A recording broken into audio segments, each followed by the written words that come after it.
আসসালামু আলাইকুম এভরিওয়ান। অনেকে খাওয়া দাওয়া দেখে ভাবতেছেন এই গরমের মধ্যে তো কিসের খাবার দাবার। যাই হোক, ক্যাপশন দেখে বুঝতে পেরেছেন। জরুরি কাজে ঢাকায় যাচ্ছিলাম, একটা অ্যাপয়েন্টমেন্ট ছিল ডাক্তারের। এ কারণে সবাই মিলে প্ল্যান করলাম যে চলো একটু মাওয়া ঘুরে আসি। বাকিটা আপনারা ভিডিও দেখলেই বুঝতে পারবেন। Silly me, thinking you and her could work things out. I'm a third wheel on this broken car. You're a mess, just wanna get out. Silly you, why is it so hard to be real? Speak the truth. রাত 1:30টার মধ্যে আমরা ঢাকায় পৌঁছে গেলাম। আর ঢাকা থেকে মাওয়া তো কাছেই, রাস্তাঘাট একদম ফাঁকা, দেখতেই পাচ্ছেন। সবচেয়ে মজার বিষয় হচ্ছে এই রাস্তা এত সুন্দর, আমি আসলে বুঝতেই পারি নাই কখন আমরা মাওয়া চলে আসছি। খুব তাড়াতাড়ি মনে হয় পৌঁছে গেলাম। আর এরকম রাস্তা দেখে গাড়ি চালাতে যে কি মজা, এটা আসলে বলে বোঝানো যাবে না। তবে অবশ্যই রাস্তাতে কিন্তু গতি নির্দেশক অনেকগুলো সাইন রয়েছে, আপনারা অবশ্যই মেইনটেইন করে গাড়ি চালাবেন। অনেক বছর আগে যখন মাওয়া এসেছিলাম এরকম ছিল না। এখন দেখছি পদ্মা সেতু হওয়ার পরে অনেক রেস্টুরেন্ট এবং পরিবেশটা অনেক সুন্দর। এখানে সব রেস্টুরেন্টের যারা আছে তারা কিন্তু আপনাকে ডাকবে, আপনি যাচাই করে ওখানে সময় পাবেন। যেহেতু আমরা প্ল্যান করে আসি নাই, তাই আমরা একটু ভাবছি যে কোথায় যাওয়া যায়। আর এখানে ইলিশের কিন্তু একটা হাইপ রয়েছে, আপনি যে অথেন্টিক ইলিশ পাবেন তা কিন্তু নয়। সত্যি কথা বলতে ইলিশ কিন্তু অনেকগুলো ভেরিয়েন্ট আছে। আমার কাছে চাঁদপুরের ইলিশ, রাজশাহীর ইলিশ ভালো লাগে। তবে আপনি যে কোনো রেস্টুরেন্ট যান না কেন, আপনাকে কিন্তু মাছ দামাদামি করেই নিতে হবে। তো আমরা এখানে সিলেক্ট করছি যে কোন মাছটা নিব। আর এই বিষয়গুলো তো সবচেয়ে ভালো পারে কে বলেন তো?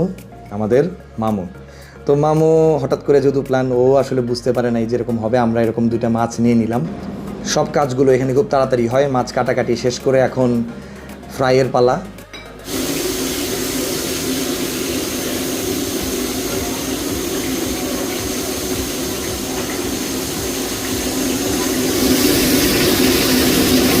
ইলিশ মাছের সাথে সবচেয়ে যেটা বেশি কানেক্টেড আমার কাছে মনে হয় লেজ ভর্তা।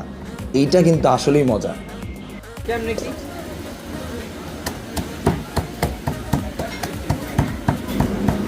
এখন আসি রেস্তোরাঁর কথা। রেস্টুরেন্টের নাম শখের হাড়ি। এখানে কিন্তু অনেকগুলো রেস্টুরেন্ট রয়েছে, আপনাকে আগেই বলেছি। খুব সহজেই আপনি খুঁজে পাবেন একটার পর একটা।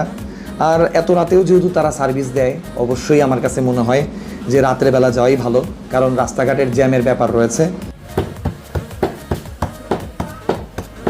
আমার তাদের খাবার ভালো লেগেছে, খুব সুন্দর করে সাজিয়ে গুছিয়ে দিয়েছে। আমরা বেশি কিছু নেই নাই, তবে বেগুন ভাজাটা আমরা নিয়েছি। আর বেগুন ভাজা মেবি 30 টাকা ছিল। আর সাজানোর পরে আমরা যখন বললাম যে আর কি কি খাওয়া যায়, জাস্ট আমরা ডাল নিয়েছিলাম। সবচেয়ে ইন্টারেস্টিং বিষয় হচ্ছে মালাই চা।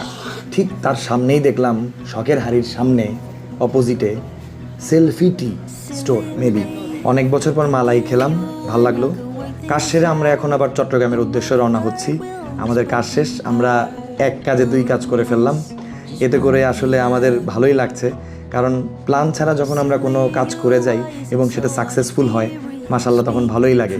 আল্লাহ তাআলা হয়তো আমাদের রিজিক লিখে রাখছিল ওইখানে, তাই আমরা ওখানে যেতে পেরেছি। ভালো লাগলে অবশ্যই কিন্তু ভিডিওটা শেয়ার করবেন, কমেন্ট করবেন, ভুল ত্রুটি হলে মাফ করবেন। ভালো থাকবেন, সুস্থ থাকবেন। আসসালামু আলাইকুম।